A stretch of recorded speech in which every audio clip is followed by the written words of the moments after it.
Morning, everyone.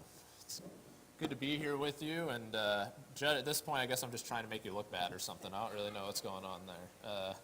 We'll get it right next time. But it's just good to be here with you all. And be sure to welcome Janice. She just moved in here from the Austin, Texas area. I think that she's known John Roseborough at least for a while. Maybe he's known Joanna as well. I'm not positive about that. But and I believe you worshiped with David's mom. But anyways, she's moved into the area. We helped her get moved in. She lives in like South Wichita.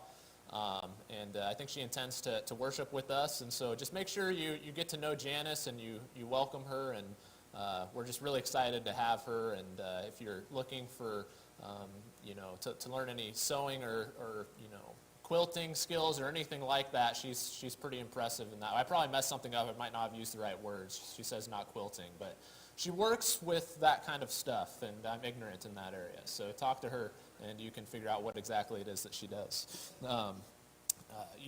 Actually, Judd, the reason why I left that blank was because I wanted you to lead that song about Bezalel and Oholiab. You know the one.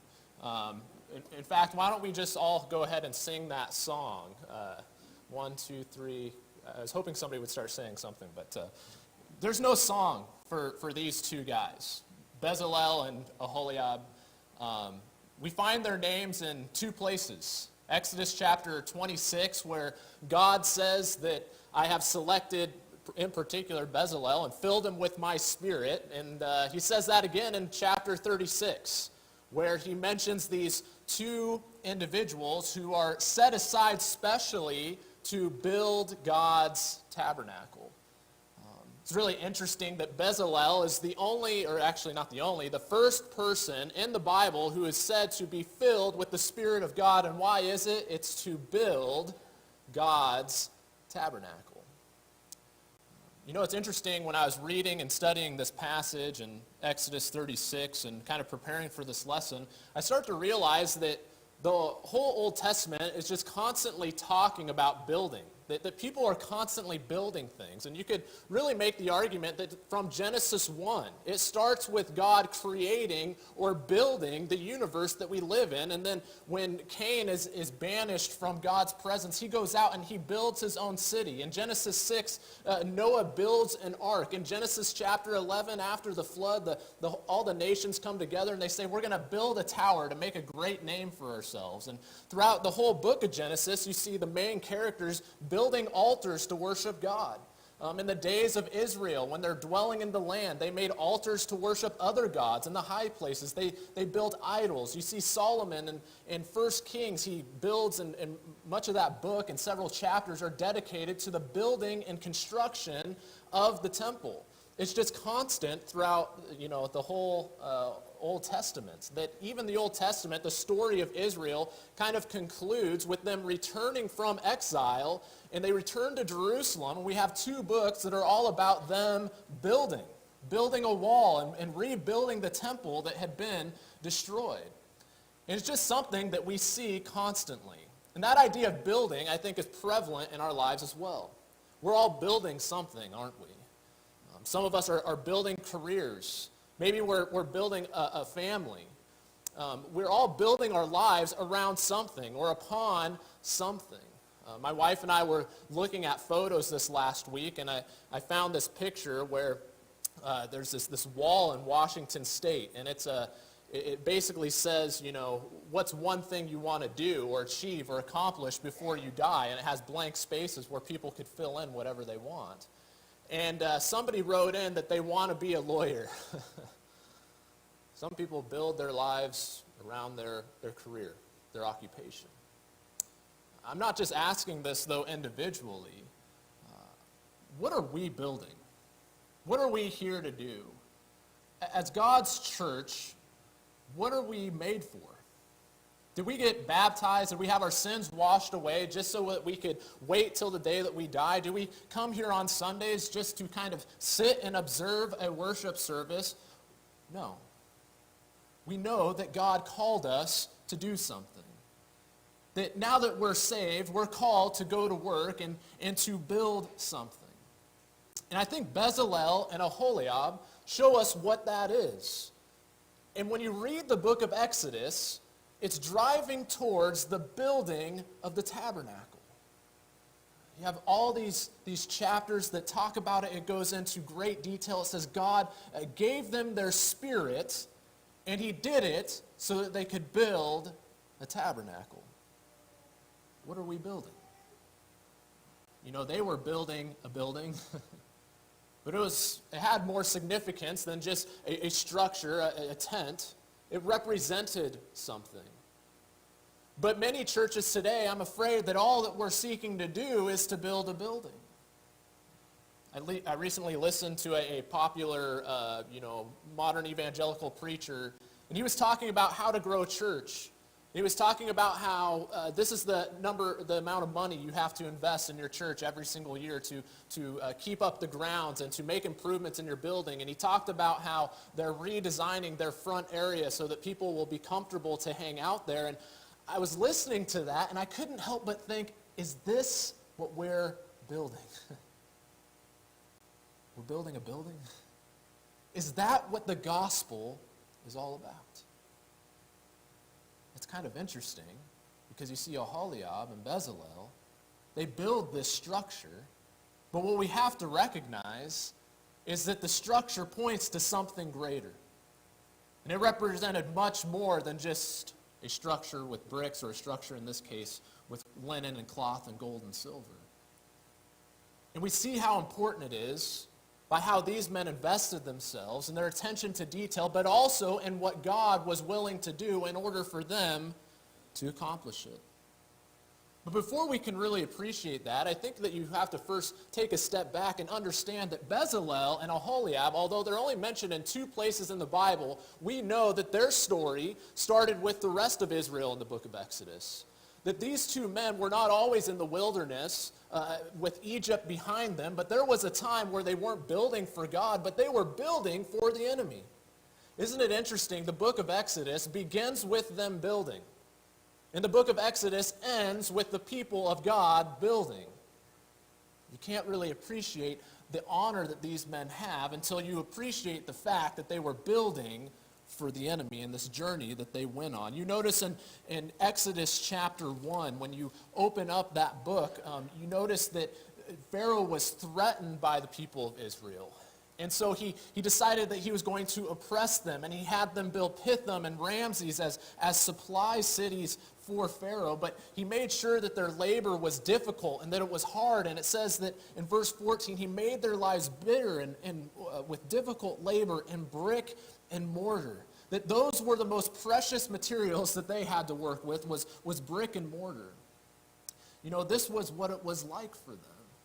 And when Moses and Aaron finally came and were offering the people hope, what did Pharaoh do? He clamped down harder. He oppressed them more. He dashed their hope.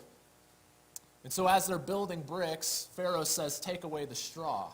It's hard to build bricks without straw. And he said, not only do I want you to make bricks, but I want you to make the same number of bricks that you were making before, only now you have to worry about where you're going to get the straw. And when they couldn't meet those expectations, when they couldn't meet those demands, what did Pharaoh do? He shamed them. He called them slackers. He told them, get back to work. He had the taskmasters beat them. They cried out to Pharaoh for help, and he says, no straw will be given to you. He says, you must produce the same quantity of bricks. That's the life of Bezalel and Oholiab at this point in time, where the most precious commodity is not gold and silver and fine linens. The most precious commodity for them was straw. And isn't that the situation that we've been in?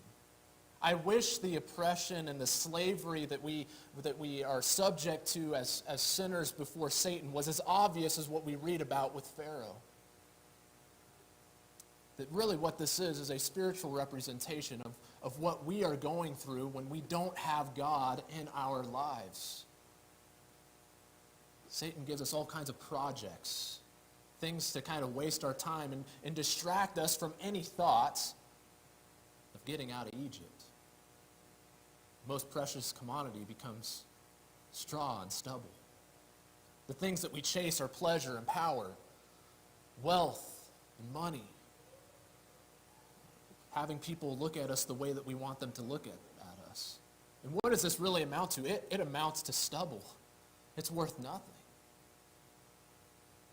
You can't appreciate where you've been, or you can't appreciate where you are until you appreciate where you've been. And it's the same with Bezalel and Oholiab. To really appreciate the honor that they have to build this tabernacle, you first have to appreciate the fact that they were in Egypt building for the enemy. They were put in forced labor. They were beaten by taskmasters. They were given impossible standards. They were blamed by Pharaoh's failures. They were demeaned when they cried for help. And now when we get to Exodus chapter 36, we read about these two guys that are out of Egypt, and now they're called to build the tabernacle. They were called to build.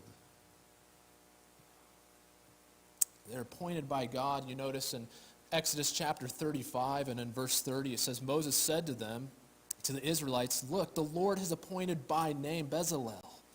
And in Exodus 35 and verse 34, he says he's also given him Oholiab, son of Ahisamach, and he's given him the ability to teach others.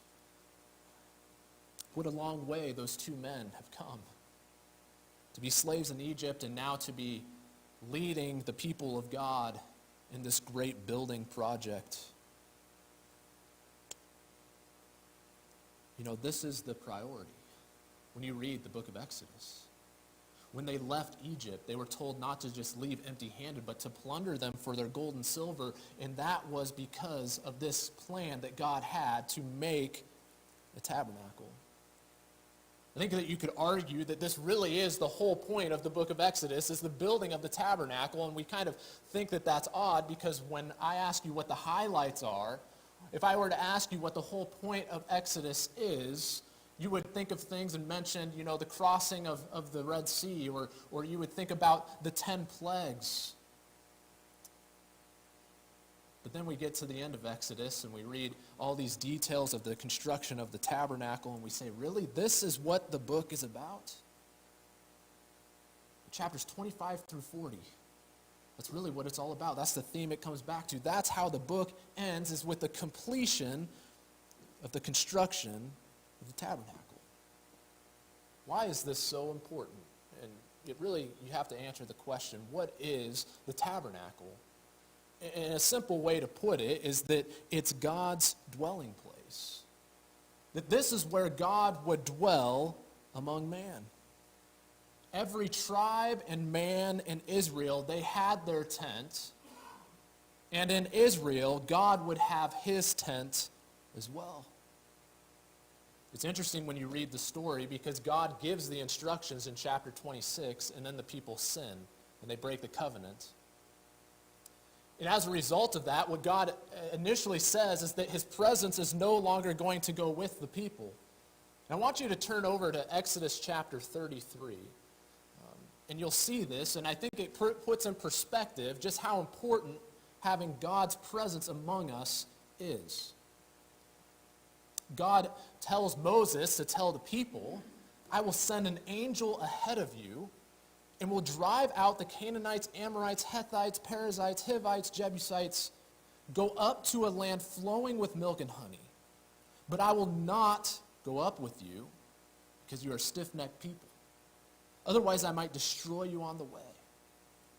When the people heard this bad news, they mourned. They didn't put on their jewelry. Now, if I were to hear that, what I would be thinking is, cool, we have an angel going with us. But when the people heard that, they mourned. They didn't just want an angel. They wanted God to go with them. And it was because of their sins that God says, I can't go up with you. If I did, I would kill you because you are a stiff-necked people. And then you have Moses in the same chapter interceding on behalf of Israel. And he prays to God. And he says, God, if your presence does not go, don't make us go up from here. How will it be known that I and your people have found favor with you unless you go with us? I and your people will be distinguished by this from all others on the face of the earth.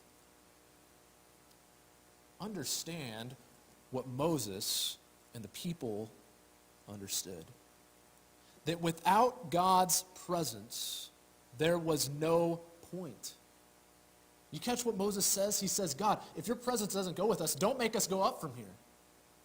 We're not interested in a land flowing with milk and honey. We're not interested in leaving Egypt behind unless it's you who's going with us, unless it's you who's leading us. It wasn't the land. It wasn't the rituals. It wasn't the ethnicity. It wasn't the fact that they could point to the fact that they're descendants of Abraham that Moses said would distinguish them.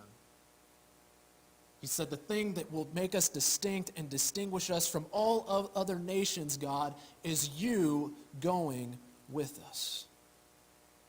That's what the tabernacle represented.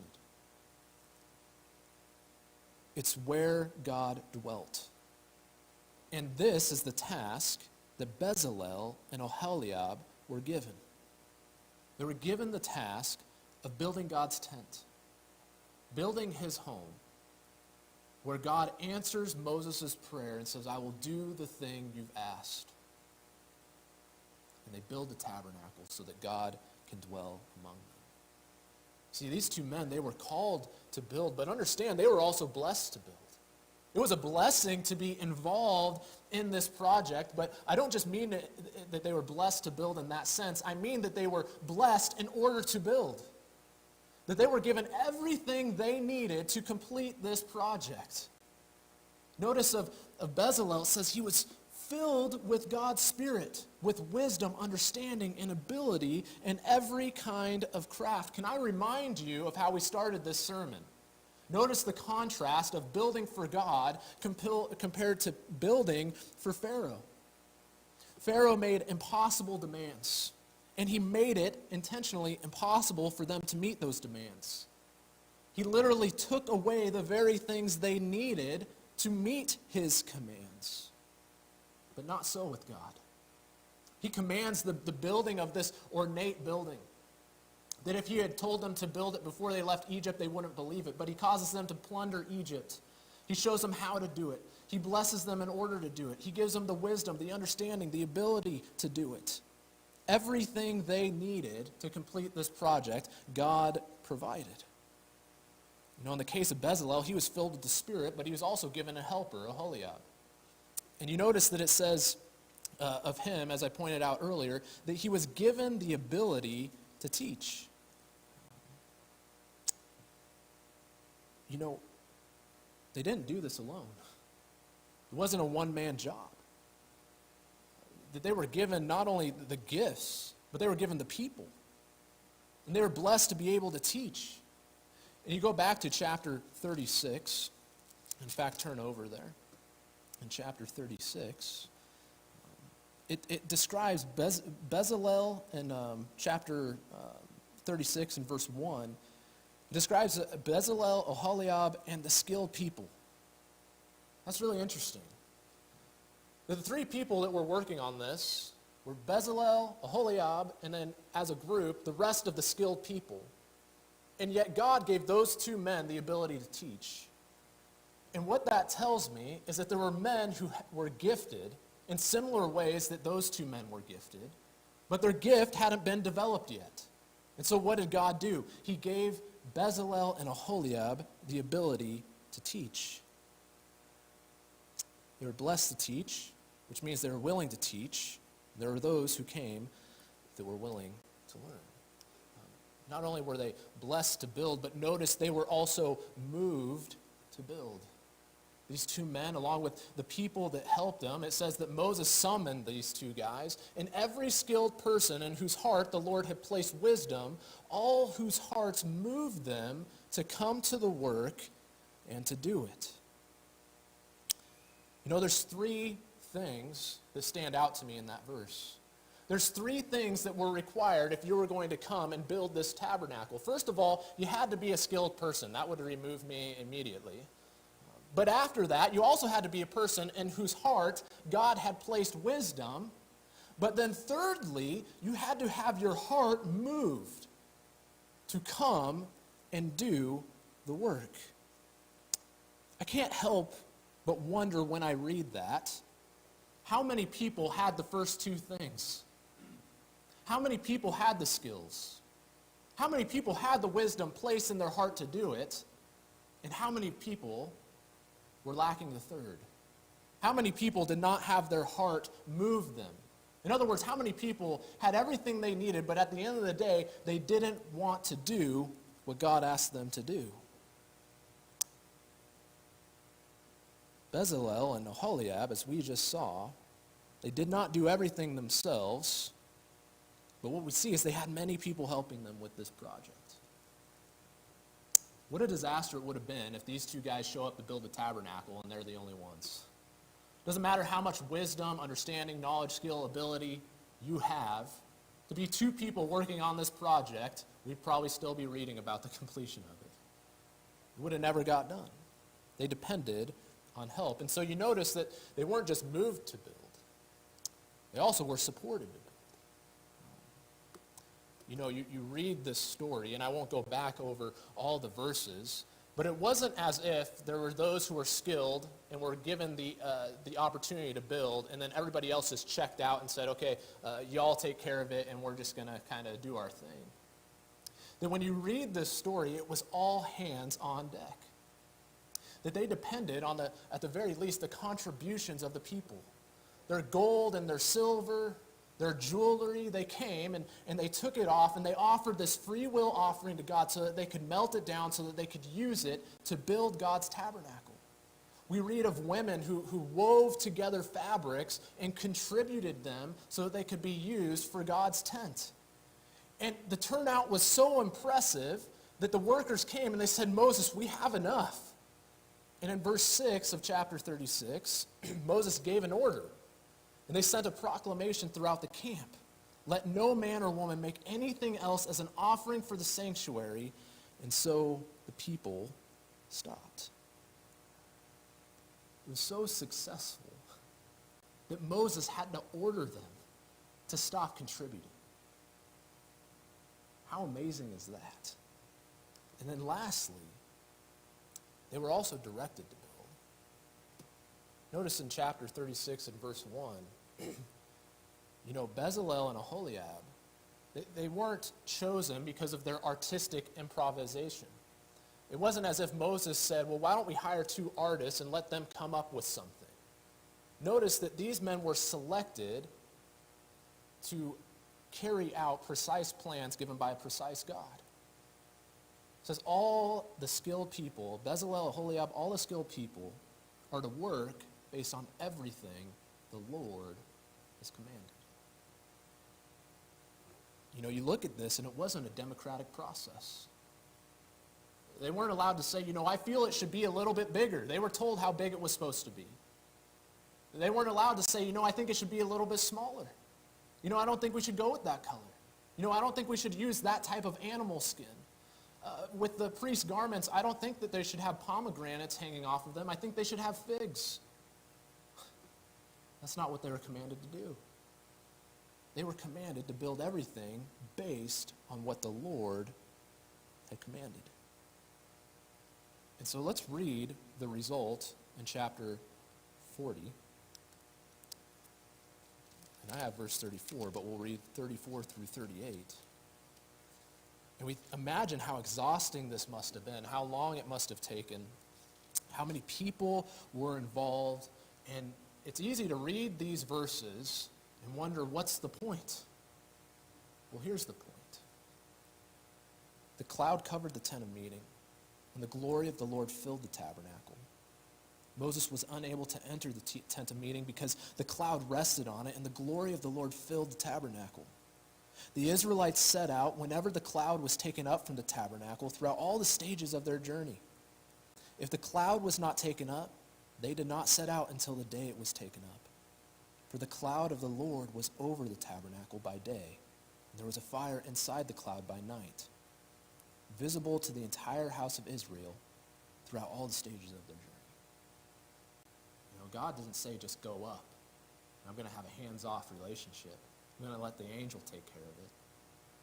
He forgave them of their iniquity. The people worked. They did what God wanted. And as a result, God's glory came down. And he dwelt among his people. And he was with them in every stage of their journey. So that's a lot of facts, a lot of details. That's the story of these two men and the project they were working on. But what does it mean for us? A few things I would like to point out. Has not God called us to build? And has he not called us to build a tabernacle? I want you to notice in 1 Peter chapter 2 and verse 4 and 5, this is a verse that we're all familiar with. We'll see that God not only calls us to build, but really what he calls us is to be built. Notice that in that story, God did his part. And let's acknowledge that God is still doing his part today, that he doesn't just call us to build, but he himself is building. He says, as you come to him, a living stone, rejected by people, but chosen and honored by God. You yourselves, as living stones, a spiritual house, are being built to be a holy priesthood, to offer spiritual sacrifices acceptable to God through Jesus Christ. The tabernacle is you and me. In Ephesians 2 and verse 20, Paul writes similarly, that the church is built on the foundation of the apostles, the prophets, with Jesus Christ himself as the cornerstone. In him, the whole building being put together grows into a holy temple in the Lord. In him, you are also being built together for God's dwelling in the Spirit. That old tent, that tabernacle that we read about, that we all fall asleep as we're reading the construction of it, what was it pointing to? It was pointing to you and me. A building not made with hands, but made by God himself. A building not made with stones, but made with living stones. God's people. Not only that, God has blessed us to build, hasn't he? It's not as if he's called us to do something that we're incapable of doing. He's given us everything we needed. I want you to see Ephesians chapter 4 and verse 15. He tells us, speaking the truth in love, let us grow in every way into him who is the head, Christ. From him, the whole body, fitted and knit together by every supporting ligament, promotes the growth of the body for building itself up in love by the proper working of each individual part. You notice in that passage that we come together and we're not in this alone, but each of us possesses a different ability.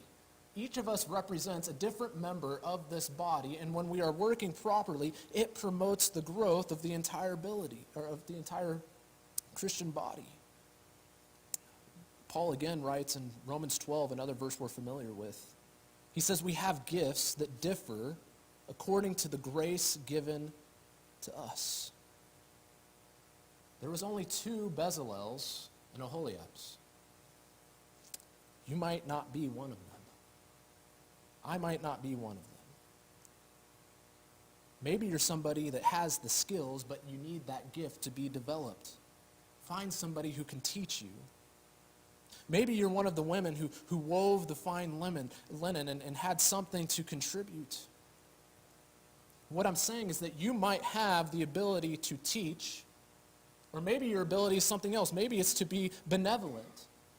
Maybe your ability is to encourage, or to do acts of service, or to lead, or do acts of mercy, as Paul describes in Romans 12. But the idea here is that you have been given the ability to do something. And that something helps the whole body grow. And so we see that God's done his part. But there's another side of the equation. The question is, have we done ours? Have our hearts moved us to come to the work and to do it? Remember those skilled workers? It wasn't just that they were skilled. It wasn't just that they had the wisdom, but they had to have their hearts move them. You know, it's interesting. Their service wasn't demanded. Their service wasn't even commanded necessarily. That when you read the story, what we find is that this was done on a volunteer basis. And the same thing can be said of those who contributed the materials for the building. Their hearts moved them. God calls it a free will offering. And they had so much that Moses had to tell them to stop. I gotta say, I haven't ever seen that. I mean, I've seen it done to me, where people, for an example here, y'all have blessed us so much that it's like embarrassing, and I want to tell y'all to stop because of how nice y'all have been to us. But I'm saying in a church, churches nowadays rarely have enough, don't they? Rarely do they have enough money. Rarely do they have enough song leaders. Rarely do they have enough teachers. I have to tell something, and if it doesn't prick your heart, I don't know what will. I caught wind, and I won't say who it was, but it was a little person, I'll put it that way. And they notice out on the bulletin board, they've been coming back week after week, looking at the bulletin board, and they notice that the slot to be teacher of their class is empty. And every week, they keep asking, who is my teacher going to be? Why is it that a kid has noticed that before we have? I haven't been doing this very long, but I think one of the worst jobs in a church is the person who's responsible for filling out the teaching schedule. Second worst one is filling out the job assignments every week, Dan. Because when you don't have enough signatures, you feel like you got to push people into doing something that they're capable of, but maybe they don't feel like doing. But the problem is filling out the signatures is not one man's responsibility. It's our job. And wouldn't it be nice if this was something that was done as a free will offering? So when you walk past the bulletin board, maybe take a look, and if there's an area that you can fill it out. Because I know Larry doesn't like coming along and asking people to do it. And let's fill it out and maybe start working on next year's as well. In other words, let's use what we've been blessed with to build. Now, I already quoted these two verses, but I want you to notice specifically in these two verses a phrase that I kind of skipped over. In Ephesians 4 and verse 16, we're told that, we all contribute to building up the body in love. But Paul puts these words very specifically in verse 16. He says, by the proper working of each individual part. That if you have a body part and it's paralyzed, that actually what happens is that becomes something that stunts your growth. It inhibits the body rather than promoting growth. And notice in Romans 12 and verse 6, the ESV renders it this way. That not only do we have gifts differing according to the grace given to us, but Paul says, let us use them. Can you imagine buying a home? And you understand that it's a fixer-upper, but somebody says, you know what, you buy the home, I'll give you everything that you need to renovate it. I'll provide the tools, I'll provide the materials, anything that you need to flip this house to be the nicest house on the block, I will give it to you. And so you buy the home, and the person provides all the materials, all the tools, and you do nothing with them. Instead, we sit in the house and we complain about how things are falling apart. Or we wait for somebody else to come along and do it for us. And as a result, the whole house suffers. I fear that we're sometimes tempted to use our gifts that way or to not use our gifts that way. We have the tools, we have the materials, but are we willing to use them? Are we a growth stunter, or are we growth promoters in the body of Christ? And I want you to understand Paul's list in Romans 12 isn't exhaustive. I don't think he lists every gift that's out there. But you have something to contribute. Again, maybe it's hospitality, maybe it's song leading, teaching, and maybe it's encouragement. That when you see somebody do something and you appreciate it and you think, wow, that was really nice. That person did a good job leading songs. Or I really appreciate that young person was willing to get up and say a prayer. He did a good job. Rather than keeping that to yourself, just go one step further and share that with that person. You have no idea what that can do for a young person. I can say for myself, it helped me immensely growing up. One of my favorite quotes from the show The Office, the boss is just giving one of his employees a really hard time. Her name's Pam. And she finally walks away, and he turns to his other employee, and he says, I would never say this to her face, but she's a wonderful person and a gifted artist. And the guy says, why would you never say that to her? If you have encouragement to offer, don't hold that back. That's a small thing that we can do to build up this body, to promote growth within the body. Again, the reason the building of the tabernacle was so successful is not just because Bezalel and Oholiab. I think that's the main takeaway from the story. It started with them, but it was really due to what's said in Exodus 35. In verse 20, the entire Israelite community left Moses' presence. Everyone whose heart was moved and whose spirit prompted him came and brought an offering to the Lord for the work on the tent of meeting, for all its services, for the holy garments. If they had something, they brought it. If they could do something, they did it. If you have something, bring it. If you can do something, please do it. Promote the growth and the building up of the spiritual tabernacle. And finally, let us do it as we're directed. At the end of the building of that tabernacle, it says in verse 43 of chapter 39 that Moses inspected all the work they had accomplished. They had done just as the Lord commanded. And then Moses blessed them. If there are angels inspecting us, if Jesus himself is looking over us the way he looked at the churches in Revelation, and he's inspecting us as a church and as individuals, I hope that the same can be said, that they had done just as the Lord commanded. Building the tabernacle, building a dwelling place for God, this was the priority. This is what the whole book was driving towards, but I would also say that this is what we are driving towards. So I asked the question that I asked at the beginning, what are we building? What's the main and highest goal for God's people? Is it getting as many people in the door as possible? If it was, let's just start a movie theater. Is it being looked at favorably by the surrounding world? Look, both those things would be nice, but they're not the priority. Is not the priority to have God dwell with us? Is that not the goal of all goals? Because if God's dwelling with us, what else matters? Personally, I'd rather be part of a church of 10 enjoying God's presence than a group of 1,000 where God cannot be found. Pay attention to what Moses says. How will it be known that I and your people have found favor with you unless you go with us? I and your people will be distinguished by this from all the other people on the face of the earth. There's some things that I don't want to be distinguished by. I don't want to be distinguished by our building. I don't want to be distinguished by our tradition.